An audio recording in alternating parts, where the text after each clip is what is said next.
Dživdžan je vrabac. Vrabac. On kad ripi sa ceramidu, to je strašno. Mnogo priča. Dživdžan ptica. A to je vrabac, to znamo svi. Dživdžan to je vrabac. Dživdžan neka ptica ili tako nešto.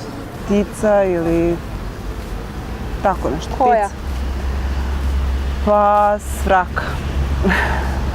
To se možda kaže ženi dživdžan, da nju se neki način tepa kao mnogo priča. I priča te lepo, ko slavujte, ko bi nešto moglo da bude dživdžan. Ni ja tačno ne znam to. Dživdžan, neki veliki čovjek možda, ili tako nešto, vrabac možda. Dživdžan kao vrabac, mnogo priča. Dživdžan, to je ptica, da, jedna vrsta ptica. To sam čula, ima neka brzalica ili nešto. Dživdžan. Ne znam. Šta bi bio dživdžan? Zvuči mi kao ptica, ali nisam sigurna. Dživdžan to je ovo pile, ovo vratci što su. Ja stvarno me sramota sad lupam gluposti, ali Slobodno reci što to. ako nije ptica ili nešto tako u tom smislu,